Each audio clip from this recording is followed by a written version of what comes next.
रायपुर का एक farm house जहां 3 लाशें पड़ी थी, सुनसान और वीरान सन्नाटे में। ऐसा लग रहा था मानो इन तीनों को किसी ने एक ही समय पर मौत के घाट उतार दिया हो। लेकिन क्यों?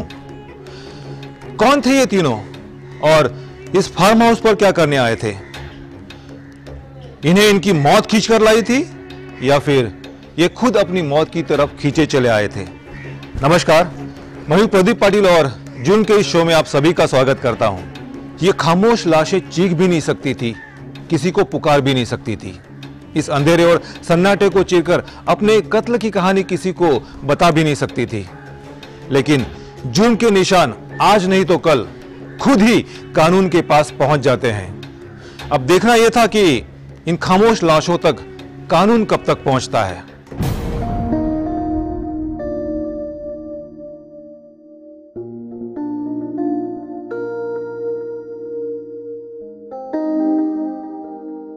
रिंग जा रही है आशीष। नको आई, अब तो नॉट रीचेबल आ रहा है। आपको कुछ बोला होगा ना बाबा ने?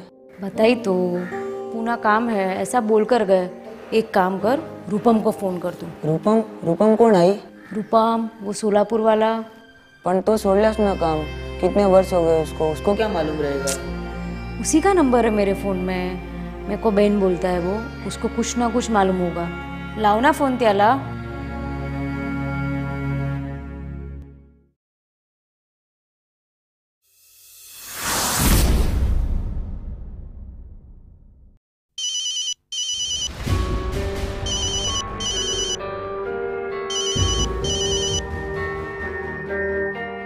हेलो, मैं अविनाश कांबले का बेटा आशीष बोल रहा हूँ। ओह अरे बोल बेटा, कैसा है? घर में सब बराबर ना? ताई कैसी है? बाबा 2 दिन से घर नहीं आए, आपको कुछ जानकारी है क्या? अविनाश 2 दिन से घर नहीं आया? कुछ बता के नहीं गया क्या बेटा? नहीं, फोन नहीं लग रहा। आई को टेंशन हो रही है। टेंशन नको गया, आ जाएंगे। और मेरे पास कोई जानकारी नहीं है, और जानकारी होगी भी तो कैसे? काम छोड़े 3 साल हो गया मेरे को बेटा।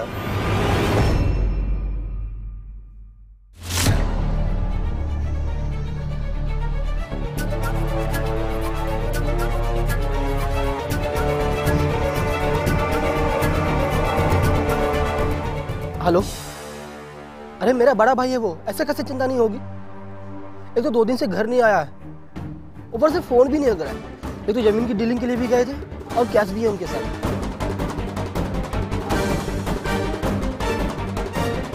Hello hello hello hello hello,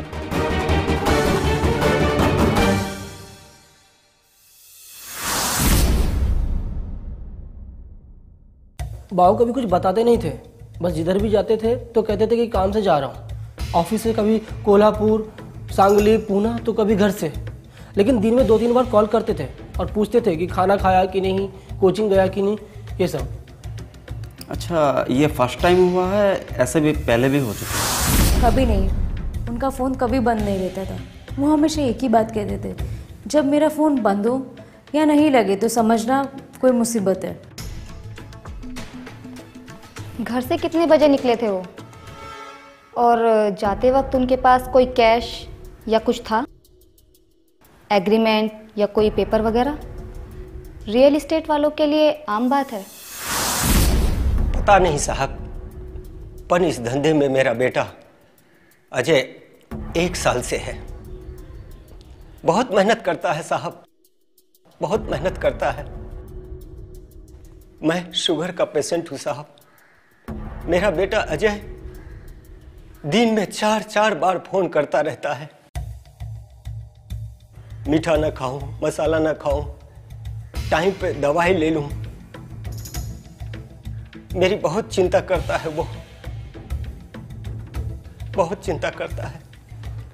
और आज वह 2 दिन से उसका कोई पता नहीं है साहब।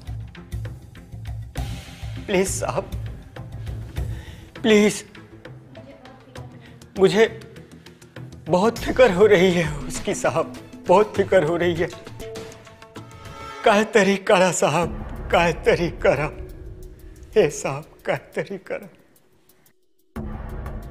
काका, आप अजय का फोटो और कुछ डिटेल्स दे दीजिए, हम ढूंढते हैं। जी मैडम, अच्छा मैडम।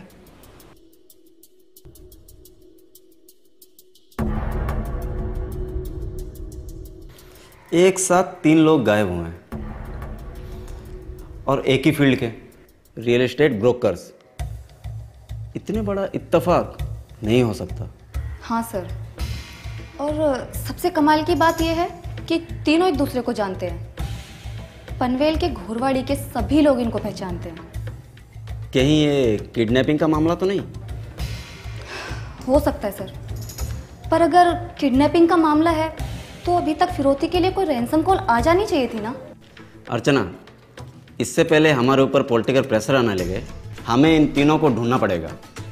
इनकी तस्वीर मुंबई के हर एक पुलिस स्टेशन में भिजवाओ, खबरियों को काम पे लगाओ। इन तीनों के बारे में अगला पिछला हर एक जानकारी निकालो, कुछ भी नहीं छूटना चाहिए। इनकी call records, mobile location, everything. समझ गई? जी सर।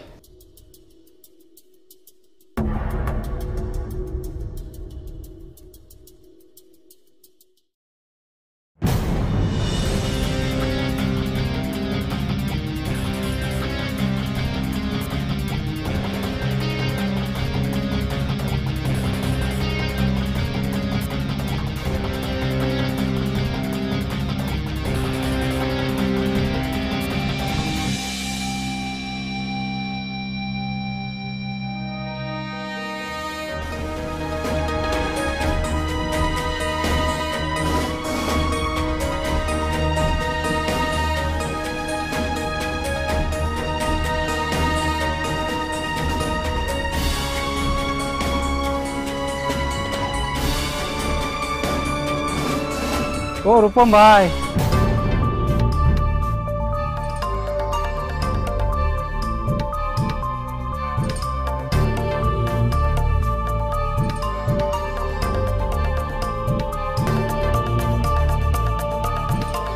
इधर है भाऊ। आप तो एकदम सन्यासी हो गए हो। काय काम आए थे सांगा? टाइम खोटी मत कर। अविनाश भाऊ, विष्णु भाऊ, अजय पाटिल का कुछ मालूम पड़ा आपको? मार्केट में हल्ला मचा है। कोई बोलता है उनका किडनैप हुआ है, कोई बोलता है वो तीनों मार्केट के करोड़ों लेके भाग गए। तुम लोग के पास कुछ काम धंधा नहीं है क्या? वे मुंबई के सबसे बड़े ब्रोकर हैं, किसी बड़ी डील के लिए गए होंगे। अपने आप को देखने का। बड़े लोग के चक्कर में रहेगा तो भगवान रूठ जाएगा। वैसे अपने आप को देख, कैसा गरीब सा हो गया है। श्रीमंत लोग के चक्कर में खुद भिखारी हो गया है।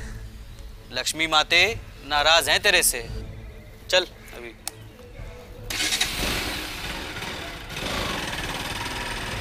हलकर साला पाखंडी।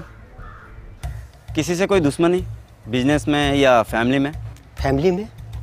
फैमिली में मैं और मेरा बेटा है बस, और कोई नहीं। मेरी पत्नी बहुत साल पहले एक बीमारी में चल बसी। अजय बेटा एक टेलीकॉम कंपनी में सेल्समैन का काम करता था। फिर वह 1 साल से ब्रोकर बन गया। वह अविनाश भाऊ के साथ जॉब करता था। फिर वह अपना खुद का ऑफिस खोल लिया। बहुत मेहनत करता था साहब। उसने अपनी मेहनत से धंधा बहुत अच्छा जमा लिया था। धंधा जमता है तो किसी को भी बुरा लगता है, लोग जलते हैं। ऐसा कोई था? कौन जलेगा हमसे? अविनाश को आसपास के लोग सब पसंद करते थे। सबसे हंस के मिलना, किसी से कोई झगड़ा नहीं, किसी से कोई बहस नहीं। बोलते थे कि लोगों से प्रेम से रहने का, भगवान खुश रहते हैं, भगवान खुश तो बिजनेस अच्छा चलता है। कभी कुछ अजीब लगा उनके व्यवहार में या फ़ोन पर किसी से तू मैं? बिजनेस में कभी कभी कोई क्लाइंट भी बुरा मान जाता है। विशु भाव कभी भी घर पे आते थे तो ऑफिस की चीज़ों का जिक्र तक नहीं करते थे। यहाँ तक कि कोई फ़ोन भी आता था तो कहते थे कि ऑफिस का काम सिर्फ ऑफिस में। मतलब टेंशन फ्री रहते थे और किसी की कोई झिकझिक भी नहीं। क्या किसी से कोई अफेयर हो सकता है? कोई गर्लफ्रेंड? नहीं, ऐसा कुछ होता तो मुझे ज़रूर बताता। वैसे भी जब कभी भी मैं उनसे उसकी शादी की बात करता था तो वो अक्सर टाल देता था और कहता था मैं पहले पैसा कमाऊंगा, उसके बाद शादी करूंगा। पूना में कोई क्लाइंट था या मुंबई से किसी क्लाइंट को लेकर पूना गए थे वो? नहीं पता। फिर आप लोगों को पता क्या है? कितना अजीब है। सब कुछ अच्छा है, पति भी अच्छा है, लेकिन कहाँ जा रहा है और क्यों जा रहा है ना बेटे को पता है और ना बीवी को। अजीब नहीं लगता?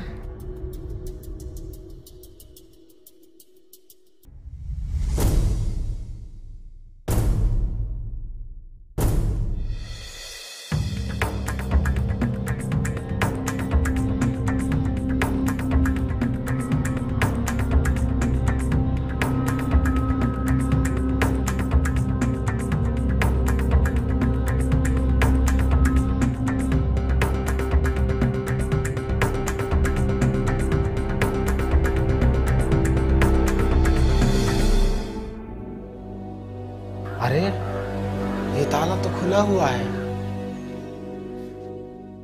ये बाइक किसकी है? ये बाइक तो अविनाश भाई की है।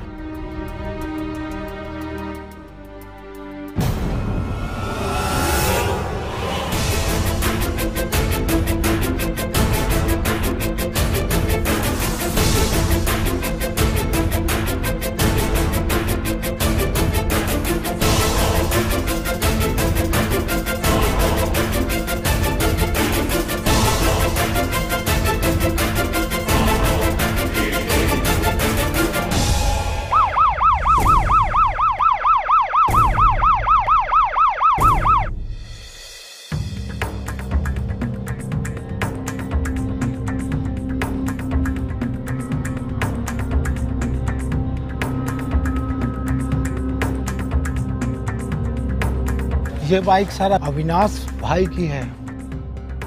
जब हम गांव से वापस आए तब ये सब कुछ देखा। चलो।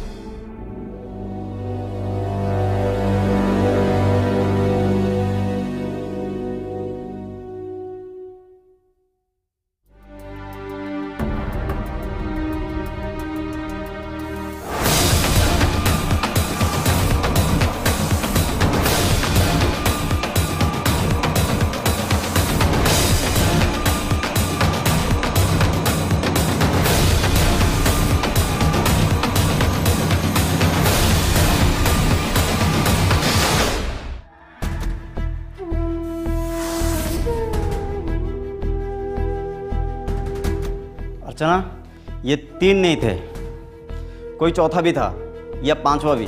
जी सर, पूरी प्लानिंग लगती है। तीनों को कत्ल करने के इरादे से ही यहाँ लाया गया था। वॉचमैन बता रहा था ये फार्म हाउस अविनाश का ही है। पर सर अविनाश भी तो मारा गया है ना। वही तो, वो टेबल पर देखो, खाना आधा अधूरा खाया गया। शायद कातिल ने ही हाथ धोया फिर चलता बना। यानी कत्ल किया, खाना खाया और फिर फरार हो गया। और हाँ, ये कोई बिजनेस डील नहीं था, परफेक्ट प्लानिंग की गई। लेकिन वो भूल गया कोई क्राइम परफेक्ट नहीं होता। एक काम करो, यहाँ की हर एक चीज़ का फोटोग्राफी करो। घर वालों को इन्फॉर्म करने से पहले फॉरेंसिक वालों को बुलाओ। एक एक चीज़ स्कैन करो और बॉडी को पोस्टमार्टम के लिए भेजो। ये पत्थर, ये बम्बू, ये हल्दी, ये इन तीनों को फॉरेंसिक लैब भेजो। Yes sir.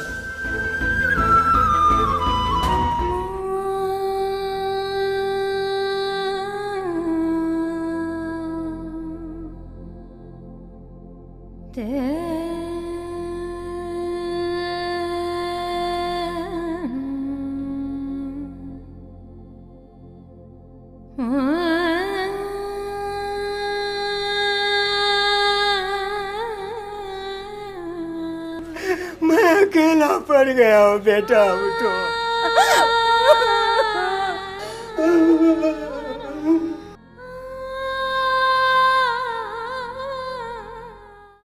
लास्ट 3, बाइक 2, तो जाहिर सी बात है बाइक भी 3 होनी चाहिए। सर, विशु और अविनाश की बाइक है वो जो हमें मिली है, और अजय के पास कोई बाइक ही नहीं थी। फिर अजय इन दोनों के साथ बाइक पर गया होगा, या तो फिर हत्यारे के साथ गया होगा। हत्यारे के पास बाइक रही होगी क्योंकि वहां पे 3 बाइक के निशान थे। सर, हो सकता है कि हत्यारा एक हो या फिर 2 भी हो सकते हैं।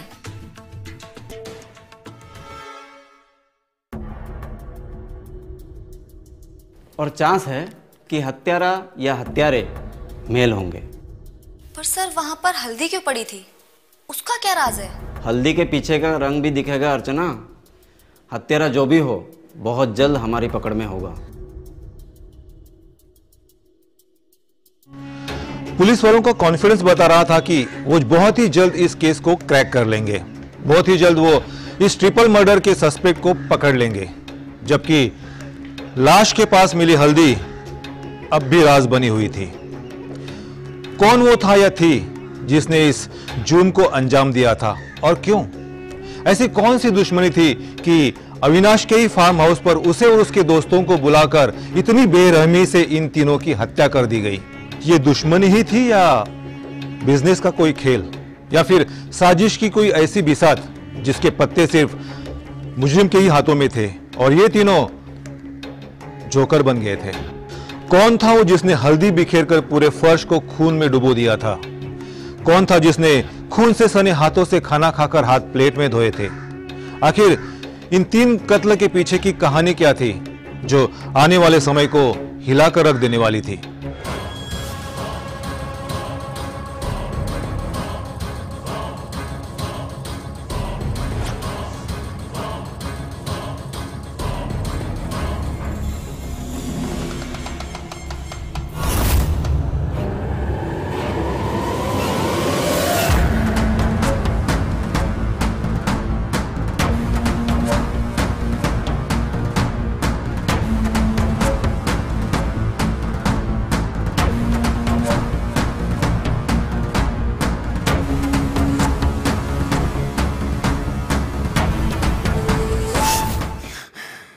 मार दिया किसी ने उनको?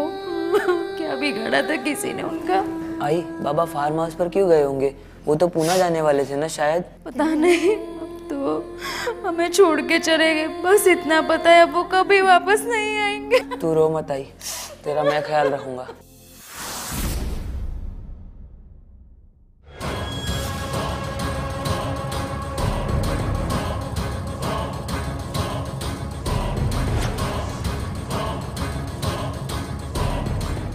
ताई, भाऊ, आज ही मालूम पड़ा, सुनकर खुद को रोक नहीं पाया। आप लोग से मिलने का मन किया तो चला आया। वैसे अविनाश भाऊ के मेरे ऊपर बहुत एहसान है।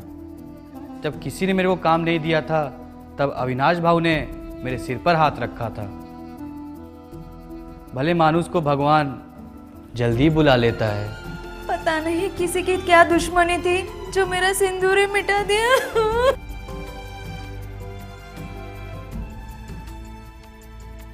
सब भाग्य है ताई।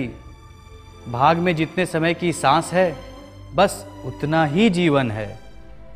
भगवान अविनाश भाऊ की आत्मा को शांति दे।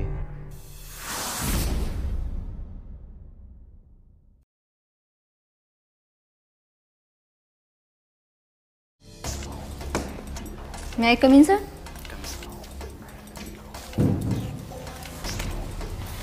लीजिए सर। ये अविनाश, विशु और अजय की कॉल डिटेल्स हैं। 7 नवंबर को इन तीनों के बीच 4 से 5 बार कम्युनिकेशन हुआ और ठीक 8 बजे तीनों का फ़ोन सेम टाइम पर स्विच ऑफ हो गया और लोकेशन भी सेम, जूना रायगढ़, यानी फार्म हाउस। जी। एक ही साथ में एक ही समय पे तीनों को मोबाइल स्विच ऑफ होना कुछ अजीब नहीं लगता? सर एक और अजीब बात है, उसी दिन इन तीनों के मोबाइल से अलग अलग टाइम पर एक ही नंबर पर बात की गई है, वो भी एक बार। और ठीक 20 दिन पहले उसी नंबर पर एक बार और बात की गई है। मैंने वो नंबर ट्राई किया बट वो नॉट रीचेबल जा रहा है। तो फिर देर किस बात की? उठाओ इस नंबर वाले को। सर वो किसी आरिफ नाम के आदमी का नंबर है। हमारा पहला सस्पेक्ट है ये। लेके आओ, पूछताछ करते हैं। हल्दी के पीछे की हल्दी घाट का इतिहास ये बताएगा। चल शुरू हो जा। तू इन तीनों को क्यों मारा और ये हल्दी का मैटर क्या है? 7 नवंबर के रात को फार्म हाउस में क्या कर रहा था? तू अकेला ही था या तेरा कोई क्राइम पार्टनर भी था? ये आप क्या बोल रहे हैं? कौन सा फार्म हाउस और कौन सी हल्दी और कौन सा मर्डर? मुझे कुछ समझ नहीं आ रहा। 3 मर्डर करके हल्दी वाला रायता फैलाकर बोल रहा है समझ नहीं आ रहा है। इतना तोड़ूंगी ना कि खुद भूल जाएगा कि कहाँ से टूटी है और कहाँ से बची है। देखो साहब, मैं एक शरीफ आदमी हूँ। मैं किसी से झगड़ा तक नहीं करता, तो किसी को कैसे मारूंगा? ये तो तू बताएगा ना। विशु, अजय और अविनाश को, इन तीनों को क्यों मारा? ये तीनों को जानता तक नहीं मैं। अच्छा, तू इन तीनों को नहीं जानता? नहीं। मेरे सब्र का इम्तिहान मत ले। तेरे नंबर से 7 नवंबर को इन तीनों से बात हुई है। तो तूने ही बुलाया था ना इन तीनों को अविनाश के फार्म हाउस पर? सर, मैं इन तीनों को जानता तक नहीं, तो बात कैसे करूंगा? 95637898 ये नंबर किसका है? तेरा है कि नहीं? नहीं सर, ये नंबर मेरा नहीं है। झूठ मत बोल। पहली बात, ये मेरा नंबर नहीं है। दूसरी बात, 7 नवंबर को मैं अपने दोस्त की शादी में मुंबई में ही था। सर, आपको कोई गलतफहमी हुई है। तूने कभी किसी को अपना डॉक्यूमेंट दिया था? नहीं, मुझे याद है, मैं अपने डॉक्यूमेंट्स कभी किसी को नहीं देता।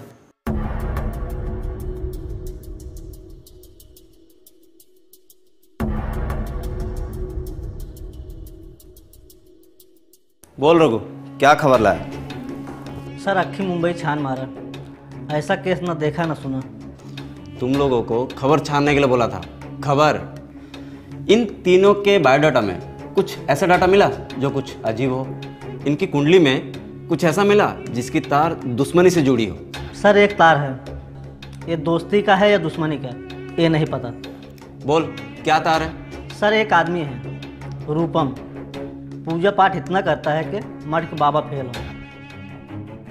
हल्दी उसका फेवरेट मसाला है, भाजी तरकारी के लिए नहीं, पूजा सामग्री के लिए।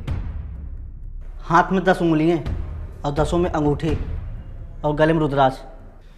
पूरा चरित्र वर्णन से अच्छा है सीधे पॉइंट पे आओ। सर, कुछ रोज से इन तीनों से लगातार मिलता था और अपने घर वालों से कहता था कि कई सालों से मैं इनसे वास्ता छोड़ चुका हूँ। सर, पहले वो भी रियल एस्टेट में था। खबर तो अच्छी लाया है तू, वेरी गुड। चलते साहब, सलाम साहब। चलो।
चल, तेरी पूजा का पाखंड बंद कर। आ गए आप लोग? मुझे तो लगा था ढूंढ लोगे मुझे। ढूंढ तो लिया है। अगर वो हल्दी ना मिलती आप लोगों को तो इतनी जल्दी नहीं ढूंढ पाते। वैसे देर हो गई, मुझ तक बहुत पहले पहुंच जाना चाहिए था। भाग्य में जितना समय की सांस होती है बस उतना ही जीवन होता है। भगवान अविनाश भाव की आत्मा को शांति दे। चल, तेरी बकवास नहीं, सच सुनना चाहते हैं हम। 1 मिनट, प्रसाद तो ले लीजिए। प्रसाद तो तुझे हम देंगे बेटा, वो भी थाने में। लेके चलो इन्हें। वस्त्र तो धारण करने दीजिए प्रभु। लेके चलो इन्हें। कुछ लोग मुझे पाखंडी कहते हैं, लेकिन ये पूरी दुनिया ही पाखंडी है। किसी की चाहत तो किसी की लालच, आडंबर और पाखंड से भरा हुआ है। बस एक मौके की तलाश रहती है। ये ज्ञान तेरे पास ही रख और वही बोल जो हमारे कान सुनना चाहते हैं। क्या दुश्मनी थी तुम्हारी उन तीनों से और क्यों मारा? मैंने नहीं मारा उनको उनकी लालच ने मारा, पैसे की भूख ने मारा, अमावस रात की चांदनी की दौलत की भूख ने मारा। दुश्मनी क्या थी तेरी उनसे? 2 साल पहले मैं अविनाश भाऊ के यहाँ काम करता था। मेरे को पूजा पाठ में नहीं, बस इन्हीं की तरह पैसों में इंटरेस्ट था। एक बार मेरी आई बीमार पड़ गई, तो उसका इलाज कराने के लिए मैंने कुछ कर्जा ले लिया। पता नहीं किस नीयत से दिया था, आई तो बची नहीं, पर इनसे कर्ज लेना मेरी सबसे बड़ी गलती थी। इनसे कर्ज लेना मेरे लिए सबसे बड़ा काल बन गया। हमेशा अपमान, हमेशा तिरस्कार, और हद तो तब हो गई जब विशु और अजय भी मेरे को फोकट और बेईमान बोलने लगे। अजय, विशु, अविनाश, इन सब के लिए मैं काम करता रहा। मैंने इतना कुछ किया इनके लिए, इतनी दलाली कमवाई, इतने कमीशन कमवाया, इतने ब्रोकरेज दिलवाए, लेकिन मुझे क्या फायदा हुआ? कुछ नहीं, बस अपमान और तिरस्कार ही मिला। फिर मेरा मन उठ गया, मैंने ब्रोकरी का काम छोड़ दिया। मैं पूरी तरह से अध्यात्म में चला गया, प्रभु की भक्ति में लीन हो गया। लेकिन सर, शायद किस्मत को वो भी मंजूर नहीं था। 2 महीने पहले अजय मिला मेरे से और उसने फिर विशु और अविनाश के सामने मेरी जमकर बेइज्जती की। मुझे पाखंडी और धोखेबाज कहा, और यहां तक कि सर, उन लोगों ने यह तक कह डाला कि मैंने अपनी मां के इलाज के लिए जो 50,000 रुपए लिए थे वो मैं खुद गमन कर गया। सर, उसी दिन मैंने सोच लिया कि मैं एक प्लान बनाऊंगा और इन्हें सबक सिखाऊंगा। और फिर सर, मैंने अपने प्लान पर काम करना चालू किया। मैंने पहले अपने नाम रूपम बाबा को एक ब्रांड बनाया, लोगों को पैसा देकर मार्केट में यह फैलवाया कि रूपम बाबा के पास चमत्कारी शक्तियां हैं, अद्भुत शक्तियां हैं। और यह बात फैलते फैलते मार्केट में अविनाश के कान तक जा पहुंची। और सर, मुझे पता था ये पैसे के दलाल, ये पैसे के भूखे जरूर मेरे प्लान का हिस्सा बनेंगे। और सर, अविनाश को भी धर्म और कर्म पे बहुत विश्वास था, इसलिए सबसे पहले मैंने अविनाश को ही विश्वास में लिया। और अमावस की रात को एक पल आता है जब मांगी हुई सारी मुरादें पूरी हो जाती हैं। बस एक छोटी सी पूजा करनी होती है। आज से 22-25 दिन पहले की कुछ बात है। विशु और अजय ने मेरे साथ एक मीटिंग किया। इन लोग को भरोसा नहीं था, लेकिन अविनाश ने कहा, एक कोशिश करने में क्या जाता है। अमावस्या की रात और पैसे की बारिश, क्या बकवास है, ऐसा कभी होता है? धर्म मानो या मत मानो विशु भाई, लेकिन धर्म का मजाक हानि पहुंचा सकता है। देखो देखो, ये मुझे डराता भी है। काय पण म्हणतोस रे। आप लोग मेरे बहुत काम आए हो, तो सोचा मैं भी कुछ आप लोग के काम आ सकूं। लेकिन लगता है अब आप लोग को पैसे की जरूरत नहीं है। पैसों की जरूरत किसे नहीं है रूपम, लेकिन थोड़ा अजीब नहीं लग रहा? हवा दिखती नहीं है, लेकिन होती है। क्या ये अजीब नहीं लगता? सूरज के पास हम 1 सेकंड खड़े नहीं हो सकते, लेकिन हर सुबह उसकी रोशनी पूरी धरती पर बिखर जाती है। क्या ये अजीब नहीं लगता? चावल का एक दाना हम धरती में डालते हैं तो क्या होता है? धरती हमें 10 दाने देती है। क्या ये अजीब नहीं लगता? विशु, एक कोशिश करते हैं। 5-5 लाख लेके बैठते हैं।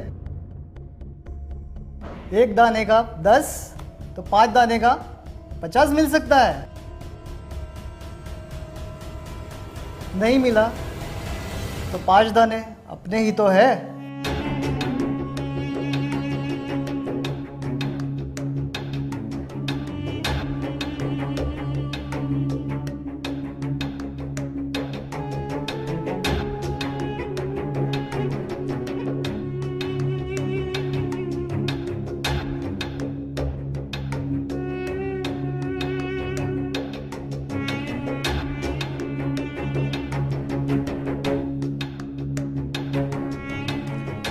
यार तो पहले हम लोग पार्सल लाए ना चिकन राइस, वो खा लेते हैं। ये पूजा वूजा तो होती रहेगी। अमावस का वो पल कब आएगा पता नहीं चलेगा, और उससे पहले मांस मछली का सेवन वर्जित है। वर्जित मंजे तो मतलब नको, खाना किधर भागा जा रहा है? जो बोलते हैं वो करते हैं। आप लोग एकदम शांत होकर बैठ जाइए और ध्यान मुद्रा में बैठ जाइए, ठीक है? लेकिन उससे पहले ठीक 8 बजे आप सब लोग अपने मोबाइल ऑफ कर दें।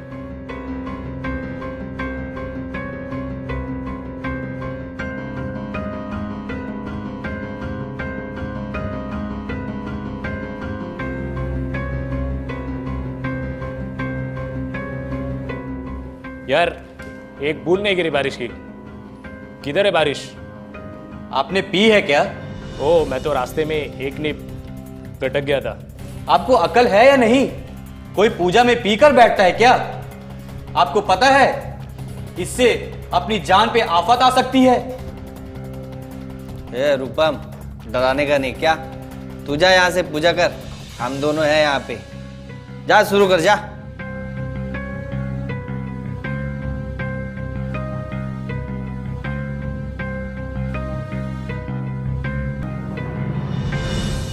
ढोंग कर रहा है ये। किधर है पैसे की बारिश? अगर एक बूंद बारिश गिरी ना, मैं अपना नाम बदल दूंगा। चुपचाप बैठना क्यों नहीं है भाड़ खाओ? तुम तीनों दारू पीकर बैठे हो। सारा पूजा को मजाक बना दिया तुमने। हरामी साले। हाँ, मुझे मारता है। पूजा को मजाक बना दिया तुमने। पूजा को मजाक बना दिया तुमने। रूपम क्या करते हो? रूपम क्या करते हो? रूपम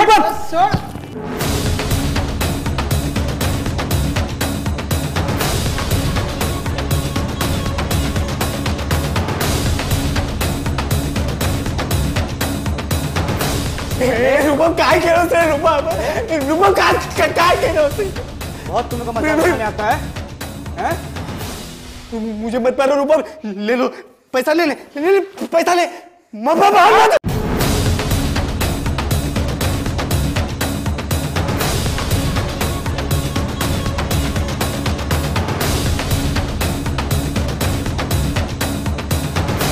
साले इतना कमीशन दिलवाया तेरे को, इतना दलाली कमवाया, अब मेरे को फ्रॉड बोलते हैं? मैं फ्रॉड हूँ हैं? आई के उसमें मैंने 50,000 रुपये मैंने गमन किए। अरे सालो, इतना तुम लोग के लिए कुछ किया, तुम लोग इसी के लायक है। तुम तीनों के तीनों इसी के लायक हो। सही हुआ है जो हुआ है। प्रभु जो करते हैं सब सही करते हैं। तुम तीनों के साथ यही होना चाहिए, इसी के लायक हो। अमावस की रात में ये अच्छी चीज हुई है तुम तीनों के साथ। दलाली कमाएंगे साले। मांस मछली लेके आए थे। पूजा के पहले इनको मांस मछली खानी थी। मांस मछली खाएंगे।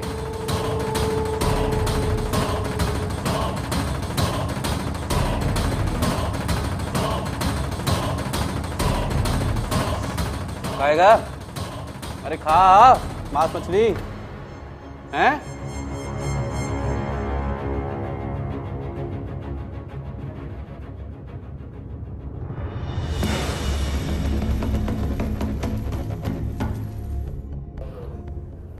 सब प्रभु की माया है। ओम शांति ओम। सब प्रभु की माया है। ओम शांति ओम।